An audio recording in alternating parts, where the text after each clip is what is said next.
ખરીદી કરતા પહેલા કોઈ પણ દસ્તાવેજ વ્યક્તિગત રીતે વેરિફિકેશન કરાવવી જરૂરી છે, કારણ કે સુરતમાં એક એવો કિસ્સો પ્રકાશમાં આવ્યો છે। સુરતના ડોક્ટર પરાગ ભાનુપ્રસાદ પરીખે સુરત ક્રાઇમ બ્રાન્ચમાં વિપુલ ઉર્ફે બંટી ટેણી વિરુદ્ધ છેતરપિંડીની ફરિયાદ નોંધાવી હતી।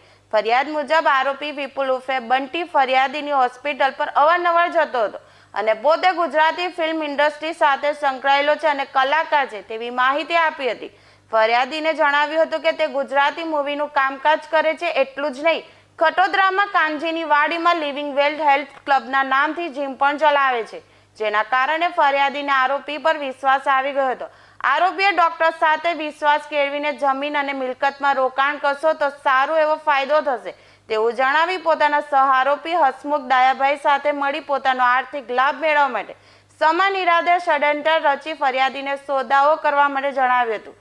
હસમુખ જિગ્નેશ પટેલ અને વિનય મર્ચન્ટના નામે જમીન ન હોવા છતાં ઇન્ડિકેશો અને 7/12ની ખોટી નકલ બનાવી ડોક્ટર પાસે જમીનનો સોદો કરી તેની પાસેથી 4.89 કરોડ રૂપિયા પડાવી લીધા હતા। ત્યારબાદ ફરિયાદીને રૂપિયા આપી દેશે તેવો સમજૂતી કરાર કરી આપી તે કરારની શરતો મુજબનું પાલન નહીં કરી ફરિયાદીને નાણાં પરત નહીં કરતા તેમને ધાક ધમકી પણ આપી હતી। આ સમગ્ર મામલે ડોક્ટર દ્વારા સુરત ક્રાઇમ બ્રાન્ચમાં ફરિયાદ નોંધાવવામાં આવી હતી, જેના અનુસંધાને તપાસ બાદ ઇકોનોમિક સેલે વિપુલ ઉર્ફે બંટી નાથુભાઈ ટેણીની ધરપકડ કરી હતી, જે પોતાને ગુજરાતી ફિલ્મમાં કામ કરતો હોવાનું જણાવ્યું હતું। સાથે આ ટોળકીએ અન્ય લોકો સાથે છેતરપિંડી કરી છે તે અંગેની તપાસ હાથ ધરાઈ છે।